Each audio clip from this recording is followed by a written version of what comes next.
This is your reader, Terry Bibo Knight. We are on Chapter 12 of C.S. Lewis's third Narnia story, The Voyage of the Dawn Treader. It's called The Dark Island. After this adventure, they sailed on south and a little east for 12 days with a gentle wind, the skies being mostly clear and the air warm, and saw no bird or fish, except that once there were whales spouting a long way to starboard. Lucy and Reepicheep played a good deal of chess at this time. Then on the 13th day, Edmund, from the fighting top, sighted what looked like a great dark mountain rising out of the sea on their port bow. They altered course and made for this land, mostly by oar, for the wind would not serve them to sail northeast. When evening fell, they were still a long way from it and rowed all night. Next morning the weather was fair, but a flat calm. The dark mass lay ahead, much nearer and larger, but still very dim, so that some thought it was still a long way off, and others thought they were running into a mist. About 9 that morning, very suddenly, it was so close that they could see that it was not land at all, nor even, in an ordinary sense, a mist. It was a darkness. It's rather hard to describe, but you will see what it was like if you imagine yourself looking into the mouth of a railway tunnel, a tunnel either so long or so twisty that you cannot see the light at the far end. And you know what it would be like. For a few feet, you would see the rails and sleepers and gravel in broad daylight. Then there would come a place where they were in twilight, and then pretty suddenly, but of course without a sharp dividing line, they would vanish altogether into smooth, solid blackness. It was just so here. For a few feet in front, on their bows, they could see the swell of the bright greenish-blue water. Beyond that, you could see the water looking pale and gray, as it would look late in the evening. But beyond that again, utter blackness, as if they'd come to the edge of moonless and starless night. Caspian shouted to the boatswain to keep her back, and all except the rowers rushed forward and gazed from the bows. But there was nothing to be seen by gazing. Behind them was the sea and the sun, before them the darkness. "Do we go into this?" asked Caspian at length. "Not by my advice," said Drinian. "The captain's right," said several sailors. "I almost think he is," said Edmund. Lucy and Eustace didn't speak, but they felt very glad inside at the turn things seemed to be taking. But all at once, the clear voice of Reepicheep broke in upon the silence. "And why not?" he said. "Will someone explain to me why not?" No one was anxious to explain. So Reepicheep continued. "If I were addressing peasants or slaves," he said, "I might suppose that this suggestion proceeded from cowardice. But I hope it will never be told in Narnia that a company of noble and royal persons in the flower of their age turned tail because they were afraid of the dark." "But what manner of use would it be plowing through that blackness?" asked Drinian. "Use?" replied Reepicheep. "Use, Captain? If by use you mean filling our bellies or our purses, I confess it will be no use at all. So far as I know, we did not set sail to look for things useful, but to seek honor and adventures. And here is as great an adventure as I ever heard of, and here, if we turn back, no little impeachment of all our honors." Several of the sailors said things under their breath that sounded like "honor be blowed." But Caspian said, "Oh, bother you, Reepicheep. I almost wish we'd left you at home. All right, if you put it that way, I suppose we shall have to go on. Unless Lucy would rather not." Lucy felt that she would very much rather not, but what she said out loud was, "I'm game." "Your Majesty will at least order lights," said Drinian. "By all means," said Caspian. "See to it, Captain." So the 3 lanterns at the stern and the prow and the masthead were all lit, and Drinian ordered 2 torches amidships. Pale and feeble they looked in the sunshine. Then all the men, except some who were left below at the oars, were ordered on deck and fully armed and posted in their battle stations with swords drawn. Lucy and 2 archers were posted in the fighting top with bows bent and arrows on the string. The sailor Rhinouf was in the bows with his line, ready to take soundings. Reepicheep, Edmund, Eustace, and Caspian, glittering in mail, were with him. Drinian took the tiller. "And now, in Aslan's name, forward," cried Caspian. "A slow, steady stroke, and let every man be silent and keep his ears open for orders." With a creak and a groan, the Dawn Treader started to creep forward as the men began to row. Lucy, up in the fighting top, had a wonderful view of the exact moment at which they entered the darkness. The bows had already disappeared before the sunlight had left the stern. She saw it go. At one minute, the gilded stern, the blue sea, and the sky were all in broad daylight. Next minute, the sea and the sky had vanished, The stern lantern, which had been hardly noticeable before, was the only thing to show where the ship ended. In front of the lantern she could see the black shape of Drinian crouching at the tiller. Down below her, the two torches made visible two small patches of deck and gleamed on swords and helmets, and forward there was another island of light on the forecastle. Apart from that, the fighting top, lit by the masthead light, which was only just above her, seemed to be a little lighted world of its own, floating in lonely darkness. And the lights themselves, as always happens with lights when you have to have them at the wrong time of day, looked lurid and unnatural. She also noticed that she was very cold. How long this voyage into the darkness lasted, nobody knew. Except for the creak of the rowlocks and the splash of the oars, there was nothing to show that they were moving at all. Edmund, peering from the bows, could see nothing except the reflection of the lantern in the water before him. It looked a greasy sort of reflection, and the ripple marks made by their advancing prow appeared to be heavy, small, and lifeless. As time went on, everyone except the rowers began to shiver with cold. Suddenly, from somewhere, no one's sense of direction was very clear by now, there came a cry, either of some inhuman voice or else a voice of one in such extremity of terror that he had almost lost his humanity. Caspian was still trying to speak, his mouth was too dry, when the shrill voice of Reepicheep, which sounded louder than usual in that silence, was heard. "Who calls?" it piped. "If you are a foe, we do not fear you, and if you are a friend, your enemies shall be taught the fear of us." "Mercy," cried the voice. "Mercy. Even if you are only one more dream, have mercy. Take me on board. Take me, even if you strike me dead. But in the name of all mercies, do not fade away and leave me in this horrible land." "Where are you?" shouted Caspian. "Come aboard and welcome." There came another cry, whether of joy or terror, and then they knew that someone was swimming toward them. "Stand by to heave him up," said Caspian. "Aye, aye, your majesty," said the sailors. Several crowded to the port bulwark with ropes, and one, leaning far out over the side, held the torch. A wild white face appeared in the blackness of the water, and then, after some scrambling and pulling, a dozen friendly hands had heaved the stranger on board. Edmund thought he had never seen a wilder-looking man. Though he did not otherwise look very old, his hair was an untidy mop of white. His face was thin and drawn, and for clothing only a few wet rags hung about him. But what one mainly noticed were his eyes, which were so widely open that he seemed to have no eyelids at all, and stared as if in an agony of pure fear.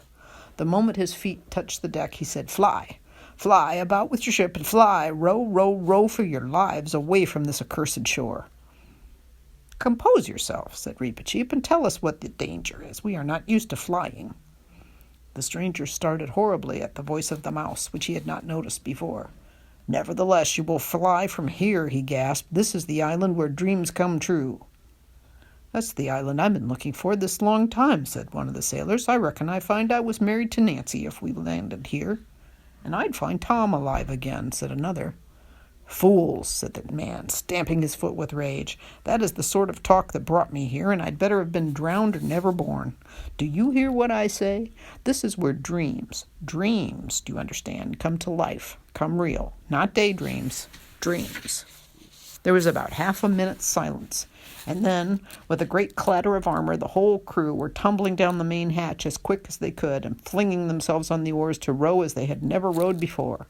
And Drinian was swinging around the tiller, and the boatswain was giving out the quickest stroke that had ever been heard at sea. For it had taken everyone just that half-minute to remember certain dreams they had had, dreams that made you afraid of going to sleep again, and to realize what it would mean to land on a country where dreams come true. Only Reepicheep remained unmoved. Your Majesty, he said, "are you going to tolerate this mutiny, this poltroonery? This is a panic. This is a rout." "Row, row," bellowed Caspian. "Pull for all our lives. Is her head right, Drinian? You can say what you like, Reepicheep. There are some things no man can face." "It is then my good fortune not to be a man," replied Reepicheep with a very stiff bow. Lucy, from up aloft, had heard it all. In an instant, one of her own dreams, which she had tried hardest to forget, came back to her as vividly as if she'd only just woken from it. So that's what was behind them, on the island in the darkness. For a second she'd wanted to go down to the deck and be with Edmund and Caspian, but what was the use? If dreams began coming true, Edmund and Caspian themselves might turn into something horrible just as she reached them. She gripped the rail of the fighting top and tried to steady herself. They were rowing back to the light as hard as they could. It would be all right in a few seconds. But oh, if only it could be all right now. Though the rowing made a good deal of noise, it did not quite conceal the total silence which surrounded the ship. Everyone knew it would be better not to listen, not to strain his ears for any sound from the darkness. But no one could help listening. And soon everyone was hearing things. Each one heard something different. "Do you hear a noise like a huge pair of scissors opening and shutting? Over there?" Eustace asked Rince. "Hush," said Rince. "I can hear them crawling up the sides of the ship." "It's just going to settle on the mast," said Caspian. "Oh," said a sailor. "There are the gongs beginning. I knew they would." Caspian, trying not to look at anything, especially not to keep looking behind him, went aft to Drinian. "Drinian," he said in a very low voice, "how long did we take rowing in? I mean, rowing to where we picked up the stranger." "5 minutes, perhaps," whispered Drinian. "Why?" "Because we've been more than that already, trying to get out." Drinian's hand shook on the tiller, and a line of cold sweat ran down his face. The same idea was occurring to everyone on board. "We shall never get out, moaned the rowers. "He's steering us wrong. We're going round and round in circles. We shall never get out." The stranger, who had been lying in a huddled heap on the deck, sat up and burst out into horrible, screaming laughter. "Never get out," he yelled. "That's it, of course. We shall never get out. What a fool I was to have thought they would let me go as easily as that. No, we shall never get out." Lucy leant her head on the edge of the fighting top and whispered, Aslan, if ever you loved us at all, send us help now." The darkness did not grow any less, but she began to feel a very, very little, better. After all, nothing has really happened to us yet, she thought. "Look!" cried Ranulph's voice hoarsely from the bows. There was a tiny speck of light ahead, and while they watched, a broad beam of light fell from upon the ship. It did not alter the surrounding darkness, but the whole ship was lit up as if by a searchlight. Caspian blinked, stared round, saw the faces of his companions, all with wild, fixed expressions. Everyone was staring in the same direction. Behind everyone lay his black, sharply edged shadow. Lucy looked along the beam and presently saw something in it. At first it looked like a cross, and then it looked like an airplane, and then it looked like a kite, and at last, with a whirring of wings, it was right overhead and was an albatross. It circled 3 times round the mast, and then perched for an instant on the crest of the gilded dragon at the prow. It called out in a strong, sweet voice what seemed to be words, though no one understood them. After that it spread its wings, rose, and began to fly slowly ahead, bearing a little to starboard. Drinian steered after it, not doubting that it offered good guidance. But no one except Lucy knew that as it circled the mast it had whispered to her, "Courage, dear heart," and the voice she felt sure was Aslan's, and with the voice a delicious smell breathed in her face. In a few moments the darkness turned into a grayness ahead, and then, almost before they began to dare to hope, they had shot out into the sunlight and were in the warm blue world again. And just as there are moments when simply to lie in bed and see the daylight pouring through your window, and to hear the cheerful voice of an early postman or milkman down below, and to realize it was only a dream, it wasn't real, is so heavenly that it was very nearly worth having the nightmare in order to have the joy of waking. So they all felt when they came out of the dark. The brightness of the ship herself astonished them. They'd half expected to find that the darkness would cling to the white and the green and the gold in the form of some grime or scum. Lucy lost no time in coming down to the deck, where she found the others all gathered round the newcomer. For a long time he was too happy to speak, and could only gaze at the sea and the sun and feel the bulwarks and the ropes, as if to make sure he was really awake, while tears rolled down his cheeks. "Thank you," he said at last. "You have saved me from... but I won't talk of that. And now let me know who you are. I am a Telmarine of Narnia, and when I was worth anything, men called me the Lord Roop." "And I," said Caspian, "am Caspian, king of Narnia, and I sail to find you and your companions who were my father's friends." Lord Roop fell on his knees and kissed the king's hand. "Sire," he said, "you are the man in all the world I most wish to see. Grant me a boon." "What is it?" asked Caspian. "Never to ask me, nor to let any other ask me, what I have seen during my years on the Dark Island." "An easy boon, my lord," answered Caspian, and added with a shudder, "Ask you? I should think not.